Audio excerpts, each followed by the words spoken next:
houses, and I had so many different routes. And at one point, I was transferring through 5 different routes throughout the years, and then I finally was able to get my own route, which was really great.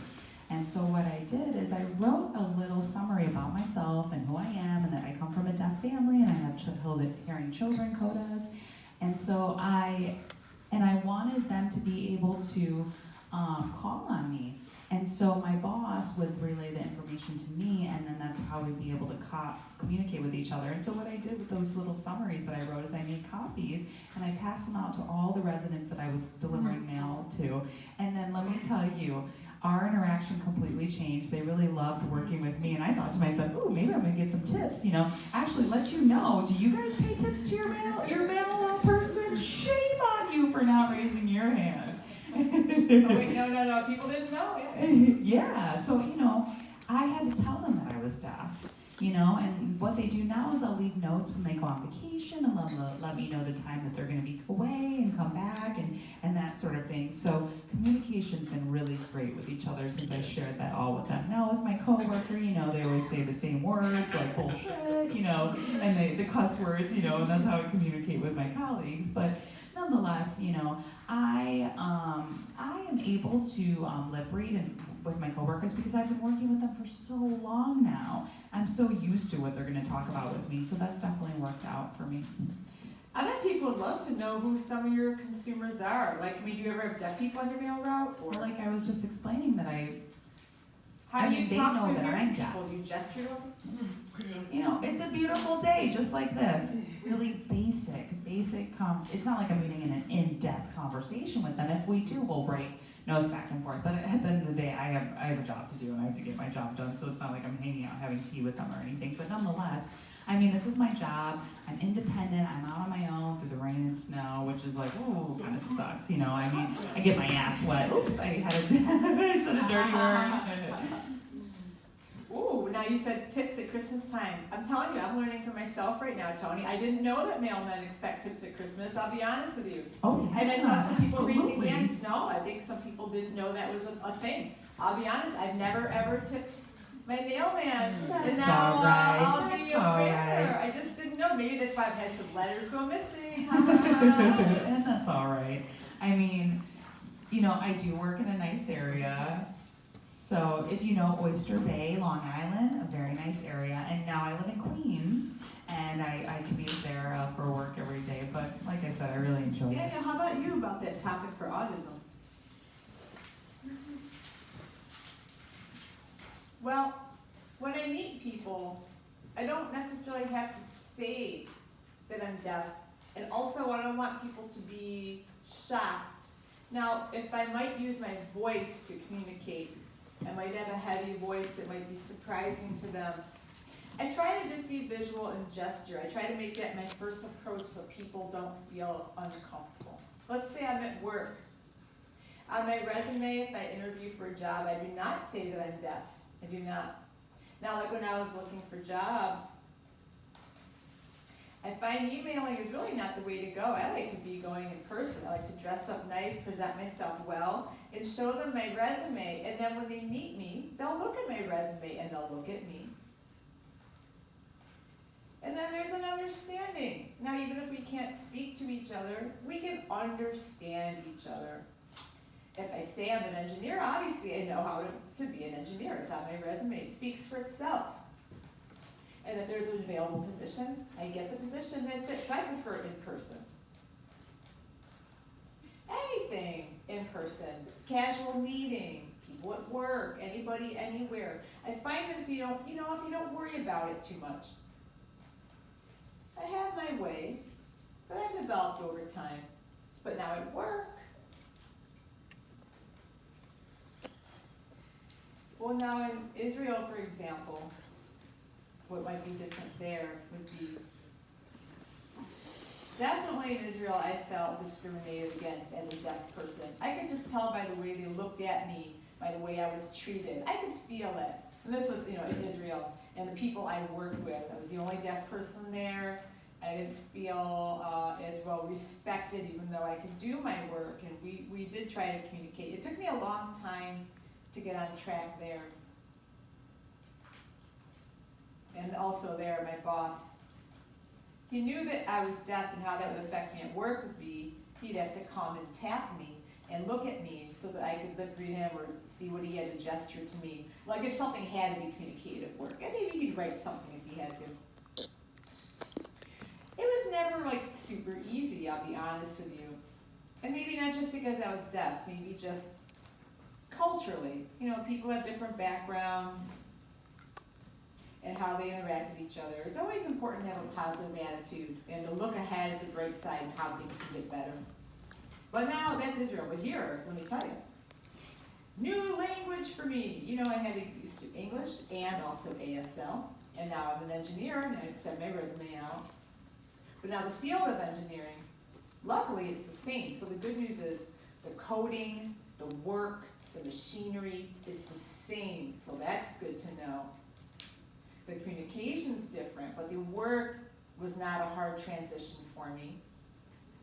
And like the vocabulary is the same.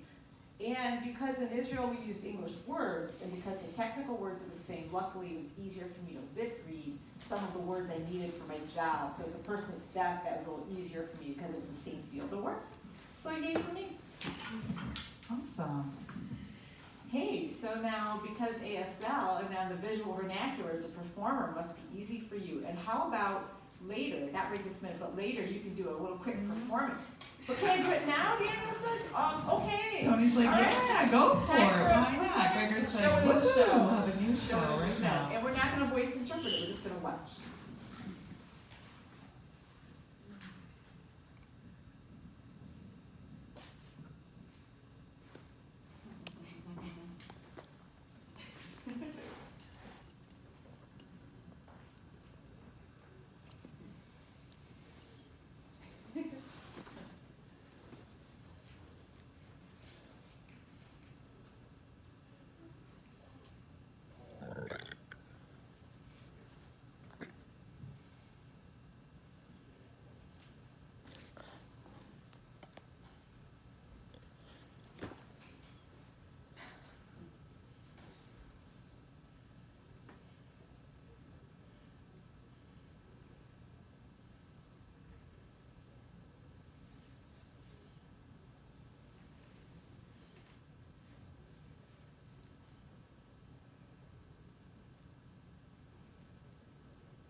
Awesome. Daniel says, you want more? Oh, I know, right? Maybe at the end of the show, Gregor says. Yeah, that'll help wake people up a little bit. That's cool. I'm sure you can think of something if we have time for you. But back to the subject of work. As deaf people at work, I'm sure it does take some time to get used to being at work. And what you said, Tony, about people like just learn like a single sign here and there, like curse words, and that's how they kind of joke with you. Or like what you said about being an engineer and that the vocabulary is the same. And I was wondering if, and what Gregor said about just being friendly to people. So just so you know, I'm the youngest on stage today. No offense against any of you, but you know, I do cuss a lot. With my hands. And what I notice, I'm 25, and people will come up to me and say, what's the sign for this? I want to learn the sign for this. What's that? If I want to fuck someone, can I say that word? And I'm like, really? Here? Like, you're just asking me this right now? And I'm like, sure, I'll show them the sign. And what's important is that their curiosity is there, and they want to learn more. Now, when I'm out of work, you know, people will still chase me around and say, what's up? And, you know, I have this list, I want to learn sign language. And I'm like, okay, sure, you gonna pay me for that? And they're like, well, you know, I mean, and I'm like, all right. You know, so I am willing to work with people and teach them some sign language. But what I expect is, well, I don't expect them to keep coming back. But nonetheless, I'm trying to look at it from my perspective. And it's like, for example, French or Spanish or any other language, people want to learn languages. Like for me as a deaf person, I want to know other languages and sign language so I can have the different perspectives. So as a deaf person, being able to communicate with people, I don't want to learn dirty words. So that's something I don't understand. How hearing people have the obsession of learning dirty words and sign language. I mean, maybe something's wrong with that. I don't know. You know, right? Really? I'm thinking about it. No, at work I don't have that experience. It's kind of serious at work. So not for me. But when I think back to college and my time at college, you're right. Maybe it's younger people. They want to know curse word signs. Not for me at work right now. John says, yeah, you're right. Engineering's a different ball of wax, right? People a little more, I don't know, snobby, you might say. Yeah. So me working at the post office, it's even worse, to be honest. It's like, what else are we going to talk about? It's the same sort of thing. You know, just giving each other a hard time, and they'll ask me for the sign for bullshit and this and that. But one day what had happened was, I was talking to one of my friends on FaceTime when I was at work. And so I'm just chatting with them, and one of the coworkers came up behind me, and he kept going. I could see him in the camera, just like pacing behind me. I'm like, what the hell? And then when I was done on the call, I went to go fill up my truck with the mail. My coworker came around and said, hey, I know what you guys were signing. I was like, oh, really? Do show me. Do show me. And this is what my coworker did. Nonsense. I'm like, really? And I almost said, yeah, you're right, you know. I was like, okay, it's my turn. And the coworker's like, what? And I'm like, yeah, well, that's what you were just doing to me. I don't understand what you're saying. It's just nonsense. You don't understand me when I'm trying to act like a hearing person. You don't get it. He was like, really? I'm not even close? I'm like, no, not even a fraction of being close. And so that's always funny. Fake signing, that's funny. So you were saying, about your reaction to like being worked, they said like as a deaf person you couldn't do the mail truck? Yeah, so to be honest, it was tough to get this job. It was a very big challenge for me. Now, before I got hired on that job as a mail carrier, I was working inside the office. I was a clerk, like just bringing mail to people's desks. I wasn't outside delivering mail, and I did that for about 2 years, and it just wasn't the right fit for me. Because, you know, it was overnight, it was during the night shift, which drove me mad, and I prefer to work during the day. And the only job that I could do was a mail carrier because that's that daytime work, and I wanted it so bad. And so I had no idea how to get this job, but I'm blessed to have a hearing friend who I was able to follow around in the truck, and we did kind of like a pilot run together. I would start at 9 a.m. in the morning, the doors would open, and there were actually a deaf group of people that came out, and I thought to myself, oh my gosh, these people are deaf. So what had happened, I knew one of them. It was one of my college counselors, and he's like, what are you doing here? And I'm like, well, I'm coming here for the test, for the job. And he said, well, you need to have an interpreter. You can't have the exam. You can't take the exam without an interpreter. I thought, shoot, what am I gonna do? And so what I did was he took out a form. He asked me to sign it. Now I signed it. They brought an interpreter. And then all of a sudden I had an interpreter. I took the test, and guess what? I passed, and that was it. I got the job. No, that's not what happened. So I had the interview, and I said, do I have to interview for the post office? Really? And they're like, you sure do. And so we had the interview. It was scheduled. I wore something very nice. I went, and there were 6 candidates waiting. And I was sitting in the waiting room, and I thought to myself, oh goodness, I thought I was the only one that day, but there was 6 of us. And then finally, it was my turn to interview. I went into the office. I had the interpreter there. And so the opening point for the boss is that he was looking at me. Now, it wasn't the position where I would be working at, but nonetheless, he was the one that was interviewing me. He looks at me and he goes, you're deaf, and points to his ear. And his first question was, do you have a driver's license? Really? The interpreter was like, oh my God, rolling her eyes. And I said, yes, how do you think I got here? Of course I drove here. And then the boss was like, oh, I'm sorry. It was just a very awkward moment. And it was just like a culture shock for him, really. And, you know, there was no questions thereafter. And he said, okay, we'll let you know in 2 weeks. We have 6 other candidates, and we're going to pick 2 out of the 6. And I thought, you know, to myself, I'm not going to make it. Did they answer any questions? I mean, that was No. just it. Do you have a driver's license? Can you drive? That's it. no, and my gut was telling me, you know what, I'm not gonna get this position, I don't think he liked me, and then 2 weeks went by and I was like, I haven't gotten a call. So I didn't give up, I did not give up. I didn't get a lawyer, but I actually got a deaf advocate to represent me. I told them about my situation during the interview, and they were like, that is not right. They have to ask you the same exact questions that they asked everyone else, not just about the driver's license. So this person called for me, and sure enough, the boss made a mistake. So I was scheduled for another interview for a different place, which is where I work now, Oyster Bay, Long Island, which is far. So I was like, whew. But guess what? No interpreter for this interview. So the boss was like, don't worry about it. We don't need an interpreter. And I said, what am I doing? They're like, it's okay. And I'm like, well, if they don't accept me, I can sue them because they didn't provide an interpreter and they weren't able to understand me. So I went for the interview, and then again, 7 this time though, 7 other applicants. So I thought, my goodness. And then of course I was last. I go into the office for the interview, and that first moment that I met my boss, I was like, oh, I like them already, they're so friendly.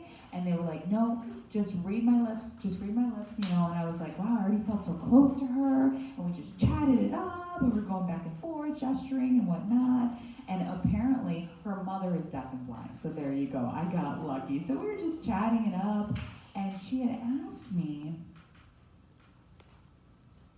can you work as a clerk? And I thought, no, I'm here as a mail carrier. I passed the test, and I want to work as a mail carrier, and that is that. And it's like, you know, the same question from the other boss asked me the same question. Why are you concerned? She said, well, insurance, liability reasons, for deaf people, that's going to make our insurance rate go up. And I thought, listen, she asked me if I had a car again, and I thought, my goodness. So there was a window in her office, and I just looked out the window, and sure enough, I saw my black Jeep out there, topless, just parked, and I thought, I said, yes, that car is right there. She looks, and she's like, whoa, that's your Jeep, it's gorgeous. And I'm like, yep.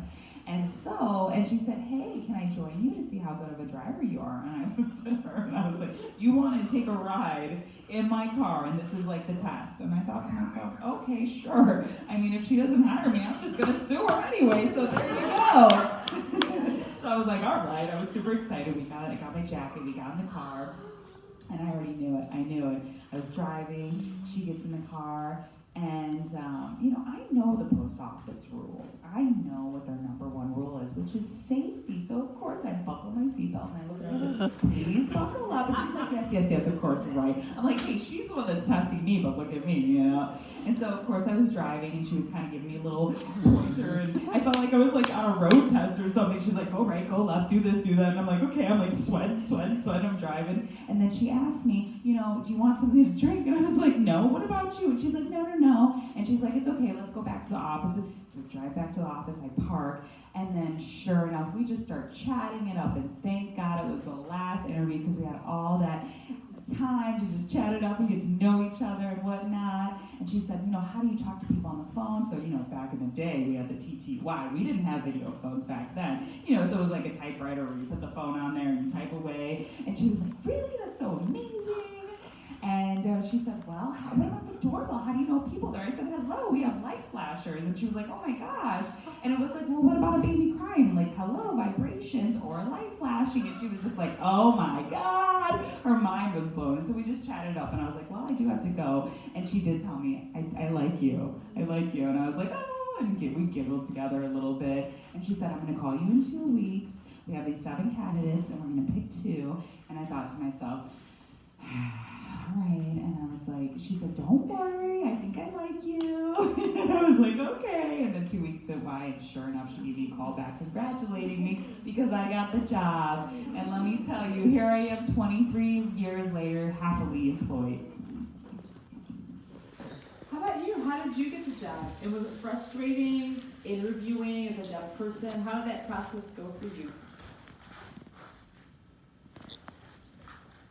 Well, back in college, I did study.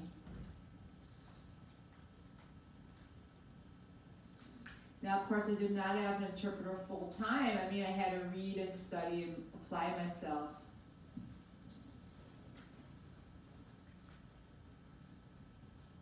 Now, if there was a rocket ship going to the moon and I had to like design that rocket, I could. That's sort of how I thought of that's how I approached it. Like, how could I be ready for anything? What could I really learn? Like, what could I design in the future?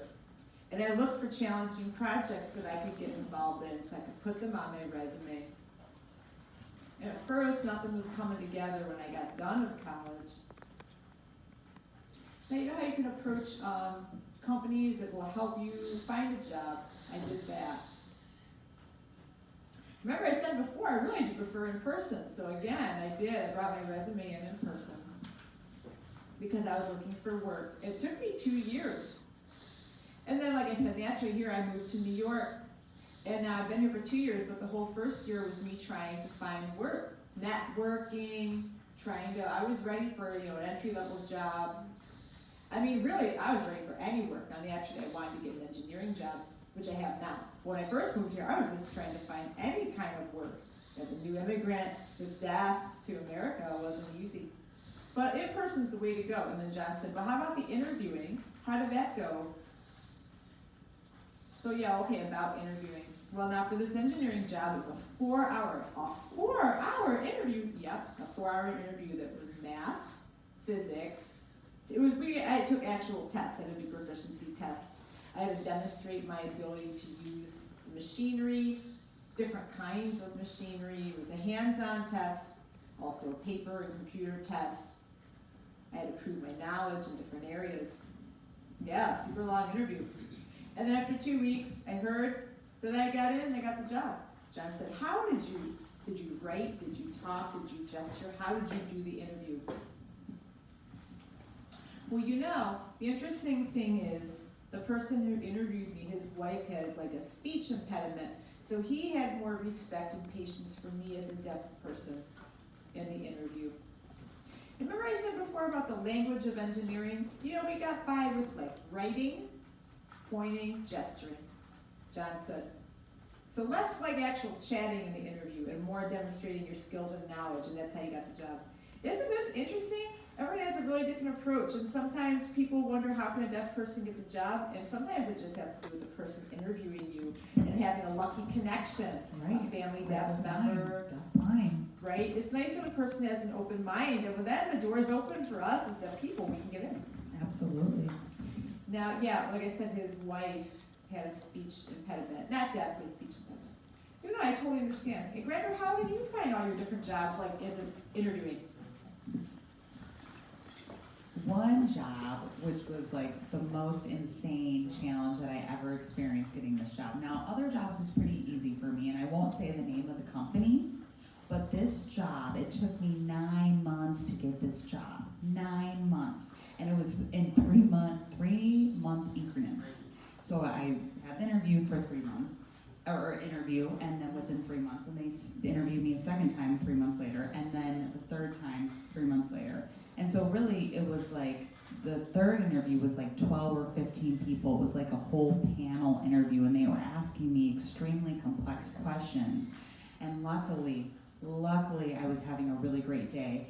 And after that, I thought it was over, and then I waited. I had to wait. It was like a waiting game. It really was a waiting game. It was almost 1 year to get that job. Out of 6,000 applications, they dwindled it down to 300, and I was one of 300. Obviously, that's still a huge amount of people. And so we got together for training for 2 whole months. It was paid training, free meals every day. So it was it was 8 a.m.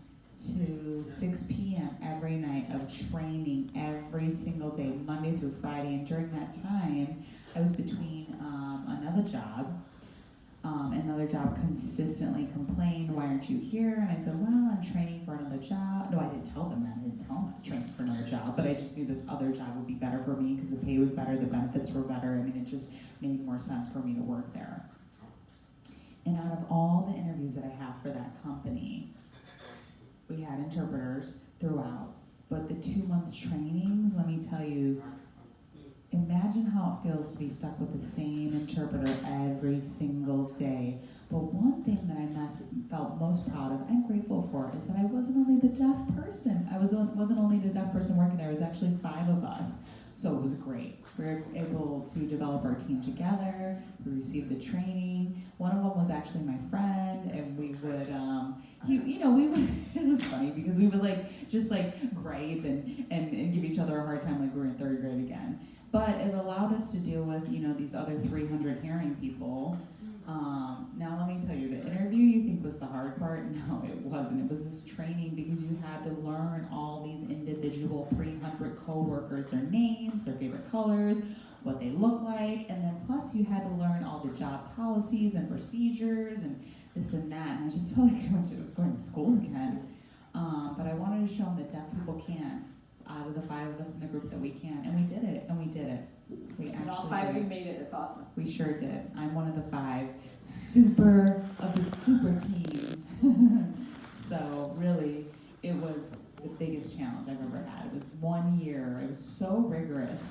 And then once that was completed, the best part about that was that we were training to actually open this store, the first store in the World Trade Center, Oculus.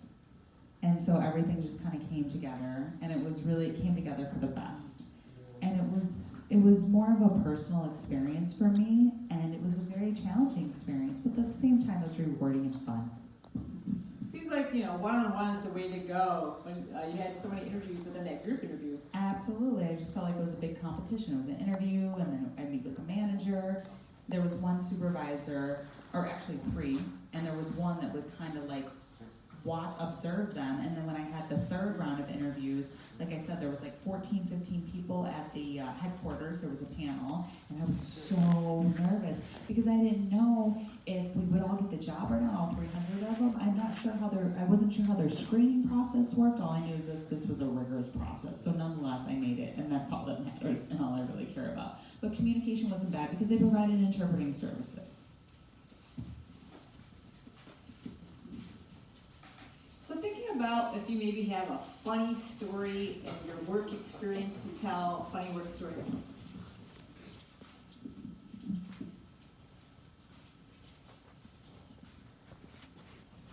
Yeah, I got one. So at work one morning, I was fixing up my coffee just right, and I'm walking with my coffee, and there's a boss. I smile, I show my coffee. I'm holding up my coffee and grinning good morning. And I say to him, I gesture, do you want coffee?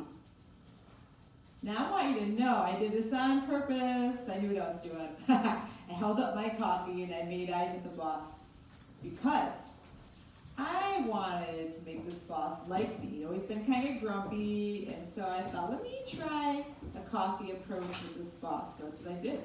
Sure enough, he held up, thumbs up, give me a coffee. So I made him some coffee, fixed it up nice, and I brought it to him.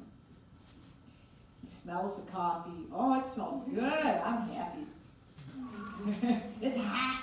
Jesus, sip, right? Good morning coffee. You know what? I did that every morning. I brought my boss coffee every morning because I'm smart. Then, right? We start making headway, but then, one time, guess what? I'm standing there with the coffee and I see him working, and I see him write something down wrong. And I look at the machine and the computer, and I look at what he did, and I'm looking around. The window's open, by the way, and you know what? The point is, guess what? While he's looking the other way, there's a fly that just jumped in that coffee, and I see the fly in the coffee. He doesn't see the fly in the coffee. And I'm thinking, am I going to say something? Am I going to say something? Oh, he's tired. And I'm like, I'm just going to take the fly out. Take the fly out. Coffee still smelled good, but oh man, I had to pick this crown fly out. And look, I take a sip and put it back down. And I mean, the thing is, I knew the fly was in the coffee, and I just thought, I don't know, it served him right because he wasn't always from it. When people need their coffee, they need their coffee. Fly or no fly?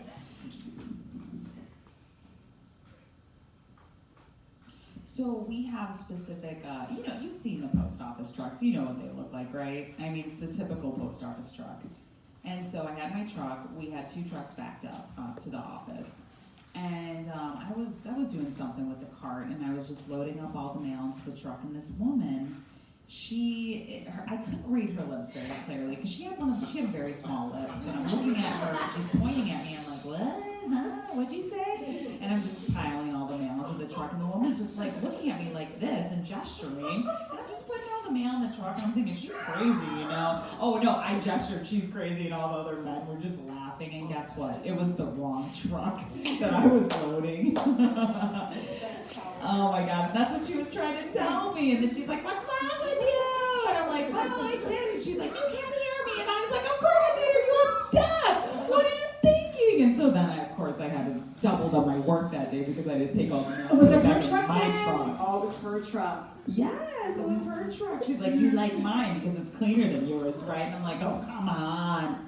See, that's a funny example, right? Like, I understood what you meant right away about saying you couldn't read her, she had a small mouth. Absolutely. I understand, people don't know, they just don't know. And some people that I work with, it's just like, this is what they look like, and I'm trying to lip read, and I'm like, oh, they're like, I'm trying to talk. I'm like, I have no idea what you're saying, honestly, with those small little lips. I'm like, I can't read your lips. I'm deaf. Come on. And some people just don't get it. But then you have other people who are very gestural, and they overpronounce the words on their lips. I'm able to easily read Hey, Becker, them. anything else with funny work story? Yeah, sure. I have a funny story. So I was getting ready for work early in the morning. It was about 7:30 one day. Same old, you know, getting ready for work.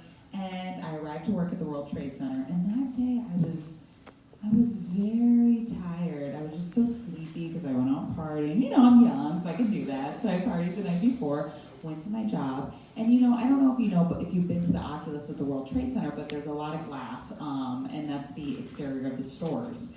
And so what happened, in the morning you have someone who is cleaning the store, cleaning the windows and whatnot.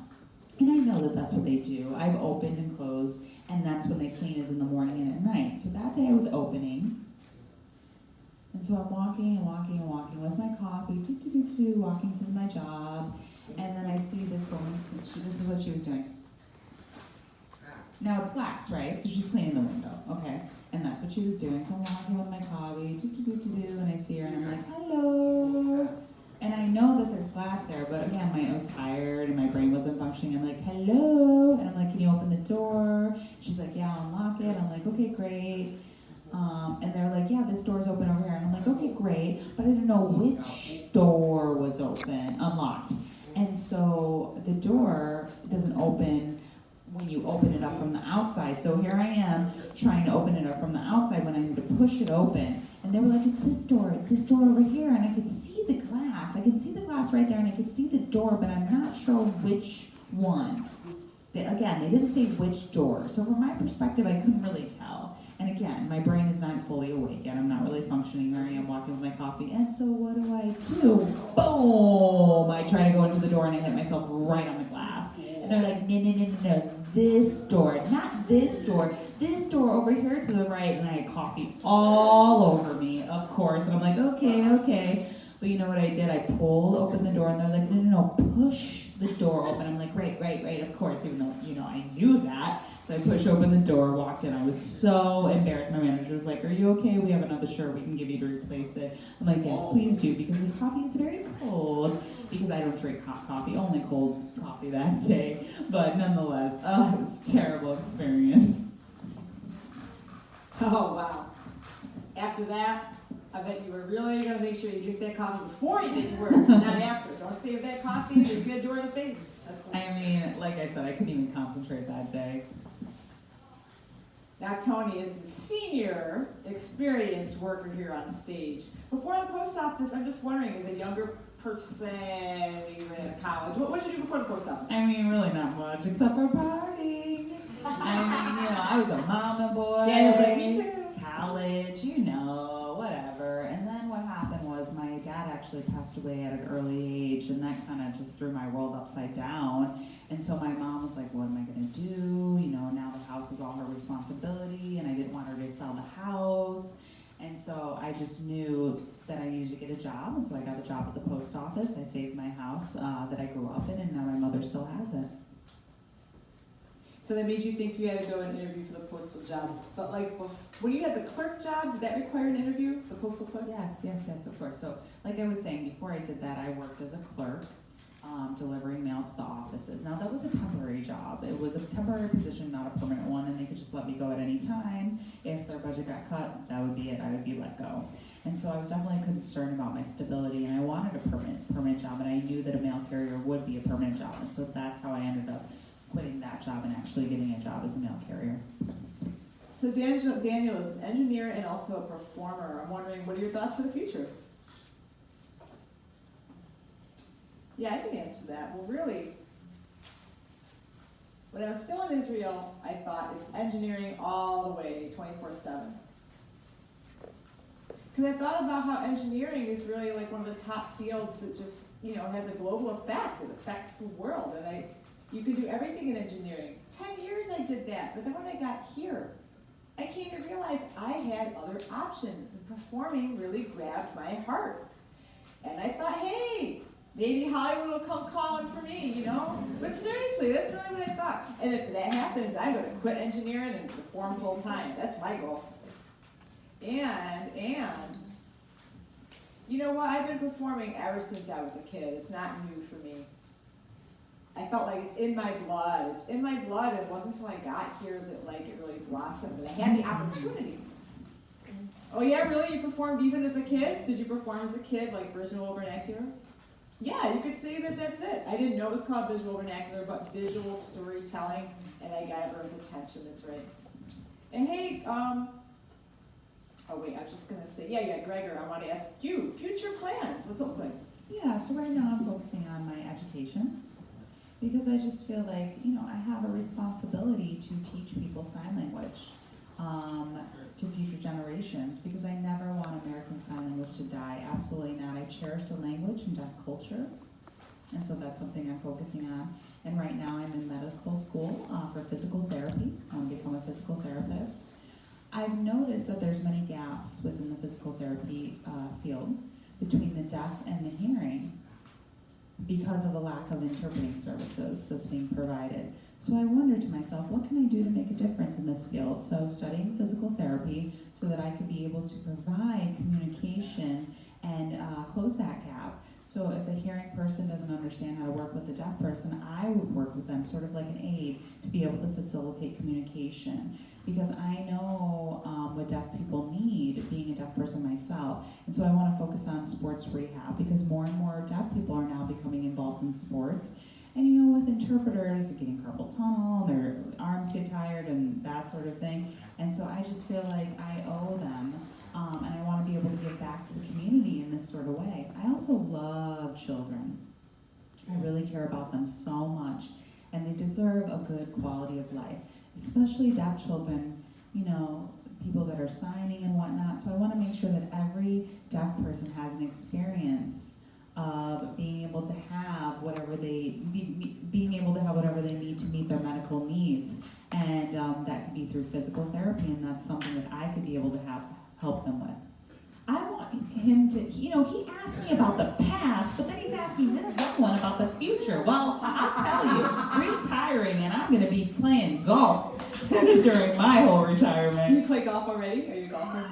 No, but I better start learning after I retire. It's funny, I did think of that. I did actually think of not losing out on that one. Sure you did. Okay, so before we go to Q&A, I just want to ask Gregor.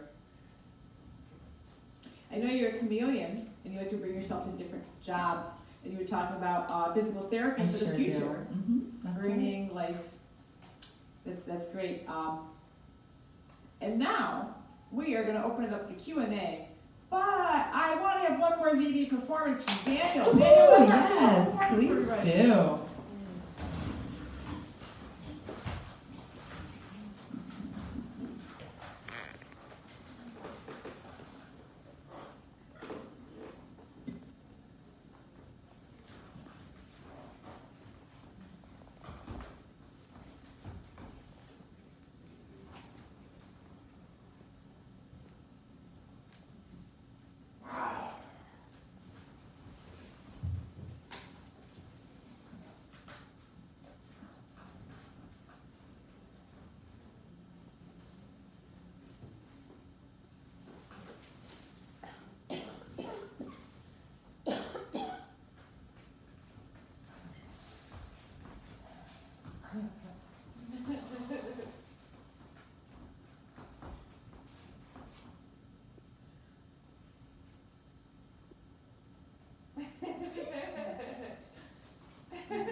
Thank you.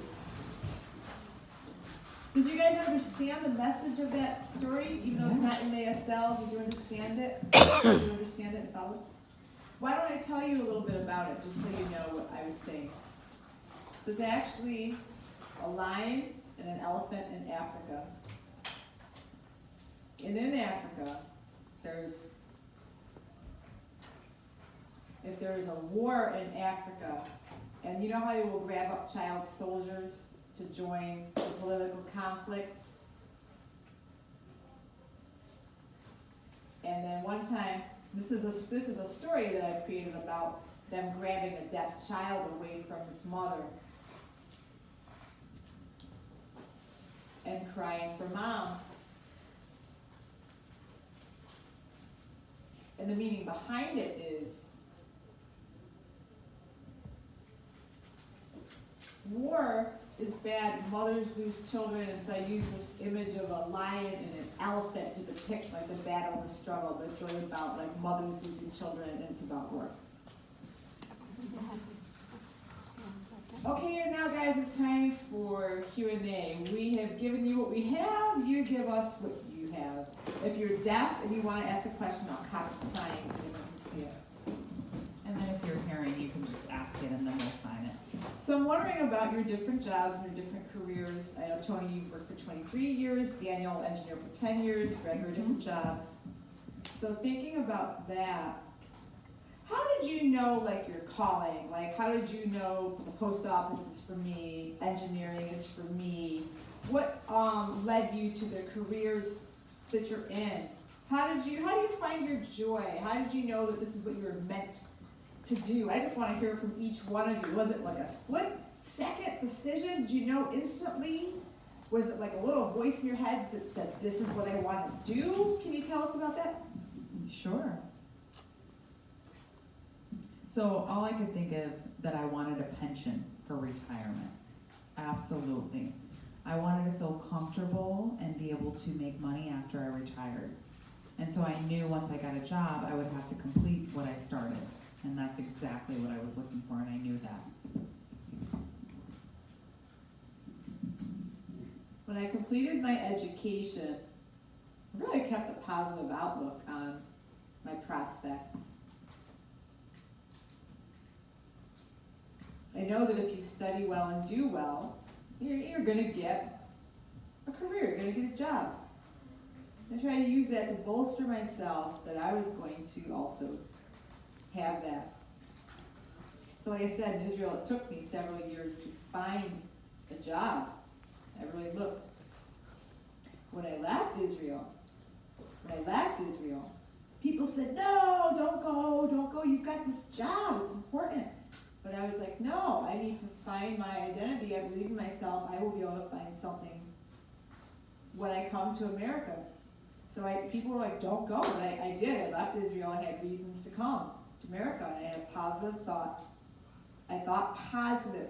So I guess to answer your question, just thinking positive all the way, staying focused kept me strong. I didn't deter. I kept my eye on the prize, you could say. John says, I understand that, but like engineering, how did you know it was specifically engineering was for you?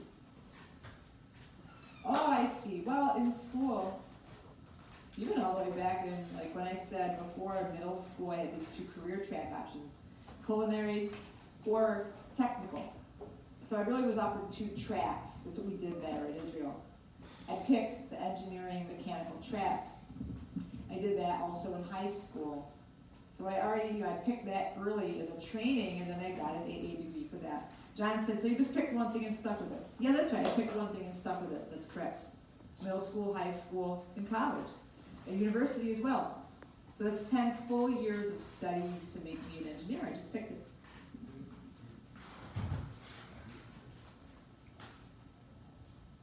You know, obviously, when you're young, you're still learning, you're still looking for what you want to do. And so for me, I'll just be honest with you, I was homeless for 3 years. And that journey, that experience actually led me to New York. And I was still homeless here when I moved to New York. And I thought to myself, what job can I get? What can I do for my myself to be able to be a provider.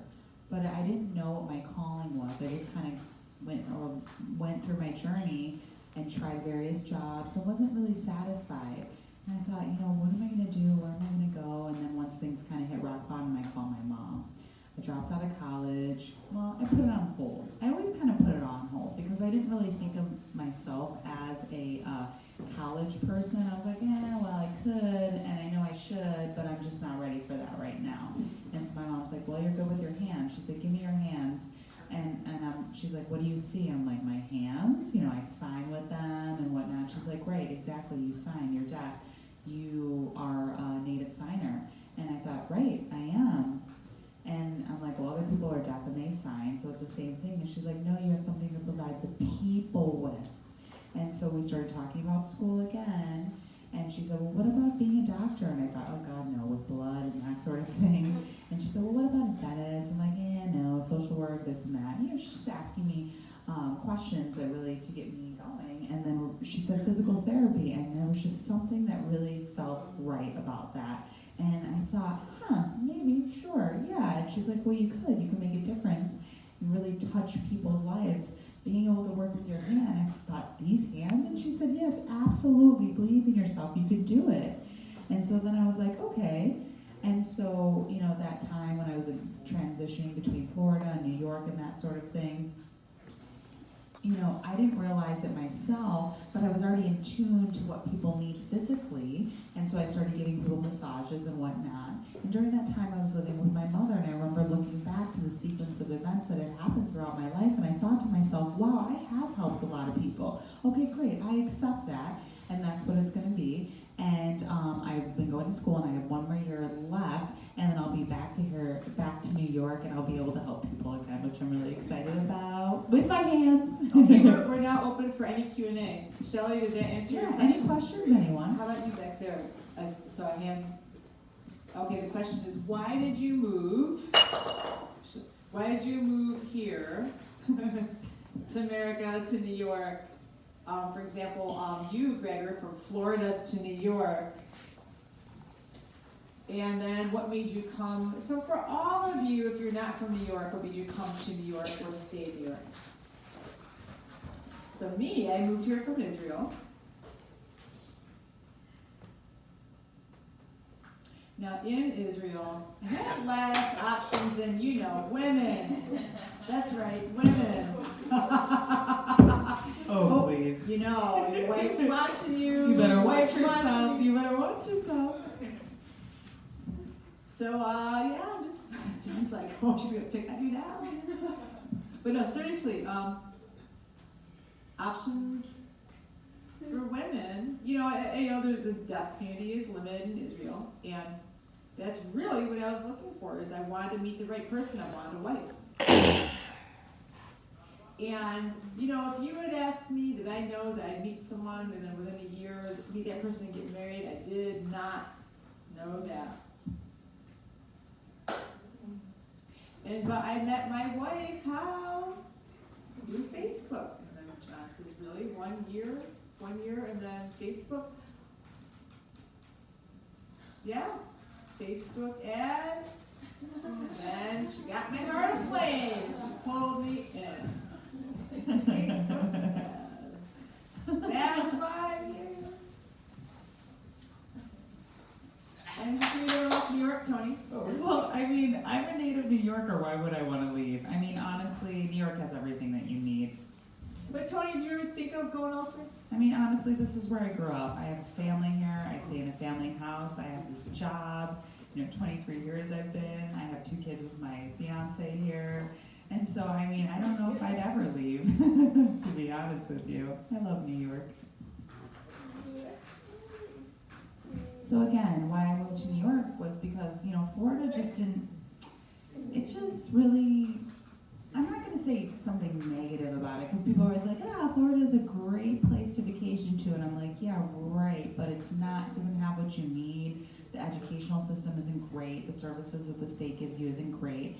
And I wasn't born there. I was actually born in Brazil, moved to New York, was raised there, and I just was sick of it. It was the same old boring thing. So during that time of my life, really, I was thinking, New York, New York, New York, New York, because of what I've seen on TV, and the show Friends and Sex and the City and that sort of thing, and they showed the New York lifestyle, and I thought, wow, that's something that I want, and that was a dream of mine. We're all looking for a home to settle down in, right? Regardless of that be wherever in America or in another country, and I didn't feel like Florida is where I wanted to settle my roots. And so I thought, you know what, I'm going to move New York to New York, and I did it with $100 in a suitcase. And let me tell you, I didn't have any friends, I didn't know anything about the deaf community here, I didn't even have a support system. I was just like a wandering dog that knew nothing. And nonetheless, I just found my love here, my chosen family, I found my identity here, and the deaf community is so great here. I just love it so much. I found my gay friends, I was like, woo, woo, woo, just all these really great things. And then my former boyfriend, bye, nonetheless. And so there's just so much opportunity here that I've been able to take advantage of compared to Florida. This is what it's like in Florida. Vacation, sun on the beach, and that's it. No offense to anyone, who may be from Florida, but I'm just saying. So it was Florida. And will I come back to New York? Hell yeah, this is my home, man. That is right. New York is an amazing place. Whether you grew up here or you move here, people are coming here every day to live the New York dream, and people always find something here for everyone. That's for sure. More questions? Anybody is welcome to ask questions. So now you talk about the jobs that you got and how that worked out. And what I want to ask you is, well, you also talked about how you got your jobs, like interviewing, resumes. My question is, what do you think is the best way for a deaf person to get a job? I'm sorry, I missed that. I'll just rephrase that question to make it easier. So, just talking about getting the job, the actual getting it. What do you think is the best way to get that job? Like through email or through like a service or? Really, at the end of the day, don't give up. You gotta fight for it. I explained my situation. They didn't accept me, and did I give up? No, I definitely didn't. It's our right to have, to not be discriminated, and I fought for that interview. I really did. And if you keep fighting, you're gonna get the job regardless. If you give up, you're not gonna have a job. So that is something you have to remember, is do not give up. That's my words of wisdom for you. I'd like to answer your question. You know that there's also programs to help people get jobs, and some are better than others, but that's one way, programs to help you. But I want to also emphasize, got the resume that you can hand out. There's also a really good idea, like for me, what I did is I paid somebody who could really help me specifically in engineering. So now you got the program, you got your resume, it depends on what your job area is. But you really might need sometimes someone to assist you to get into the right maybe program for help, or to make your resume the best, or maybe even someone for like networking. Programs can be helpful. You can't always guarantee it. Those program services that help people to get jobs. And I'm going to ask someone for like a vocabulary. I'm trying to think of the word that I want. You know how in the States you got unemployment? Unemployment services or other government programs? Hopefully that answers your question. Because I have experience. Now comparing Israel to, and it's Israel, I know about that, but here, I just went right got the job. I think networking, John says, I think networking is great, and making a connection with somebody as well. Absolutely. Like you said, face-to-face. You said strongly face-to-face is important. And here's another tip. If you want to work as a mail carrier outside, the best thing to do, what do you think you would have to do to get that job? Honestly, I love working in the snow. That's what I told them. And they said, oh my God, we need you so bad. We have so many people that call in sick during that time. So that's how you get the job. Oh, that's funny, yeah. Did you want to add something, Ryder? Yes. So just words of wisdom. Just ask yourself. Most jobs are hearing centric. and just think to yourself, what can hearing people not do? And it's a skill that you would have, being a deaf person versus them. For example, deaf people have the sixth sense of intuition. So I told one employer, I said, I'm very good with my eyes. I can see things that hearing people may not notice. And they're like, oh my gosh, we absolutely need that, because anything can happen in the store, some theft or whatever, and that sort of thing. And so I'll say, look, do you see this? And something they wouldn't see, because we're so visual. So that's what you can provide them with that other people can't. And it makes them think, oh, wow, you're right. That's You're awesome. absolutely right. You're right, sell yourself. Hey, that's a really good idea about if you're working in security, that's true. You get eyes in the back of your head. No, thank you. No, thank you, honey. That's a tempting offer, right? Oh, no, hate Trump. Hate Trump. If you were security for Trump, a couple more questions before time's up. Anybody else? Anything, really. You can ask a personal question. I don't mind. It's not just for the interview. Come on, I'm an open book. Okay, a couple more. So, I just had a question. You guys made a good point about knowing what you're finding what you want to do with your life. So I meet a lot of friends and they say they want to study to become teachers of the deaf. But then I'll hear that they get discouraged, that people are telling them deaf schools don't pay enough, they don't provide job security. And I tell them, but if you love it, you should still do it. And deaf children need people like you to care. But in New York, everyone is scared, they can't pay rent. There's just no job security. Do you guys feel the same way? Like, so what? Like, you moved to another country, you're so brave, you came from Florida. Do you guys feel passionate the same way? Like, so what? Just do whatever it is you love? Because I kind of tell them that, but they're just like, no, I'm just gonna switch, I'm doing something else. Do you have a question? The question is? So that's the question. Should I keep telling my friends, so what? Like, plenty of other people have a story about going after what you love and not to worry too much about fears or what people put in your mind.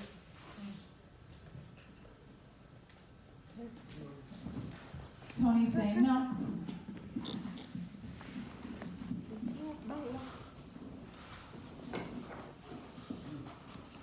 Here, let's see if I can answer that. I'm trying to understand your question, because you kind of made a comment and then also touched the question. Sorry, I couldn't see you very well, and then the interpreter was signing. I couldn't see her very well, but nonetheless. There's some clarification for your question. I apologize. So it sounds like maybe you're talking about passion. It's important to love what you do, and then you mentioned like what people might go into for fields like maybe becoming a doctor or a teacher, careers that take heart. Let's see. I'm trying to think of how to answer your question. Well, for me as an engineer, for example, now that's head work, that's logical work. It's not like a touchy-feely kind of a job. Some fields require a lot of studying. And some jobs also require being really open-minded to where they might end up.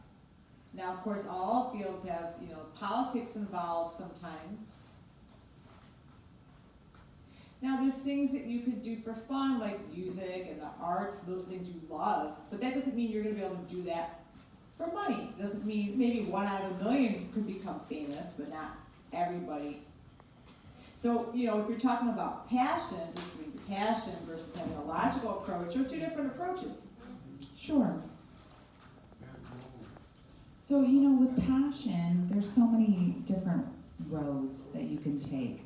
Like when we're a little kid, it's like, oh, I want to be a firefighter, I want to be an ice cream man, I want to be a mailman, it's endless, really. But as we become older, we become used to society saying you have to do this or that and whatever. And it's like, okay, fine. And then we forget about our passion. And so it is really hard to break free from that. Like for me, when I was looking for a job, that's why I switched between so many different jobs. So what I would suggest for your friend is go find your passion. Make sure that you have security for yourself. Because once you have security, you have a high paying job, you have a good education, whatever that is, then you're going to be able to support your passion. Because if you don't, then it's going to be hard. It's just, you're going to kind of be like navigating through life feeling lost. And it's like, well, where's your education? Where's your background? But once you have that stable job and you can afford things in life and you're passionate, you can live your passion. You can, because in America, passion is free, but you do have to pay the price at the same time, so it's a double edge. Yeah, it sounds like you said some really similar things. It's interesting. And I don't know, I might like to be an ice cream man in the future. That sounds like a good idea. I mean, honestly, there's so many in Florida with the music. Okay, question. Hang on a second, and then we're going to voice that question. Just a second.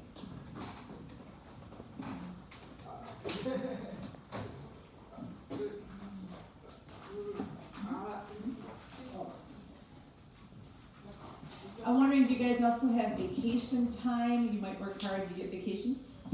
Sure, yeah. So at 15 years, you would receive 4 weeks vacation, and now I'm over 15 years, so I receive 5 weeks of vacation. And so I always spread out my vacation throughout the year. I'll do a week here, 2 weeks there, that sort of thing. I won't just take 5 weeks off or anything, absolutely not, because I'm working year long. And so I definitely like to spread out my vacations. So that's what I do personally, and that's what I've done for a long time now.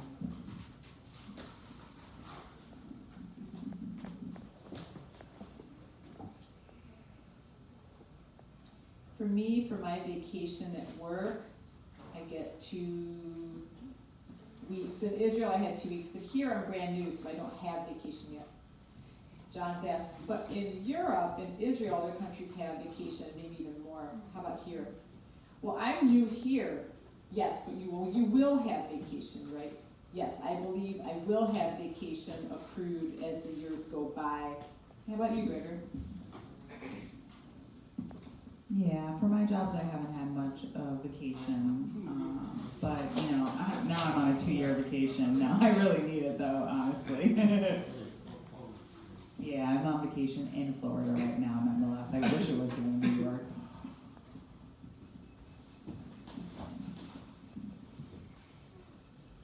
I'd just like to say one more thing before we are out of time. We have an announcement before the show is done.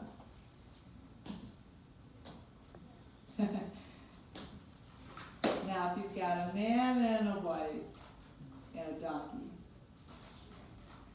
and people look and what they think is, how come they're riding that donkey, right? It's gonna be a funny story. And then there's a man and a wife, and then if they're riding the donkey, instead of just using the donkey to carry stuff, then they feel bad for the donkey. That's another way to look at the donkey's role in this. Now, how about this? You got the wife riding the donkey, and the man's lugging the load. And then guess what people say about that?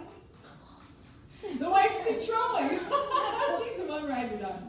And now the fourth scenario in that is you got the husband riding the donkey, and the wife's carrying the load. And then guess what? Then people say, the husband's abusive. He's riding the donkey.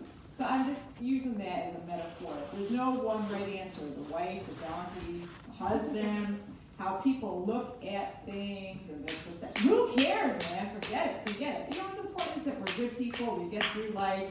It doesn't matter. Amen to that. What a philosopher. You got to add that to your resume, Daniel. Oh, okay. You know what? We're just about out of time, and I would like to make an announcement that on April 24th, there's going to be an event at REI Store. You know that camping, sporting goods store called REI near Broadway, Lafayette. It's not deaf, it's not a dirty word. It's just an event that's there that I want to tell you about. It's April 24th. We already have that date reserved. So if you want to know more about that, but thank you all for coming to the show. Tony, Daniel, Gregor. Thank you so much. You can come to the stage and talk to us, by the way. And thank you to the voice interpreters, Andrea and Lydia. Love you. And now we can all go back to the bar and socialize some more. So the show is over. We can all go back to the bar where you came from, guys, and we can chat some more. Thank Okay, you. thanks Have a very good much. night. Bye-bye. Bye.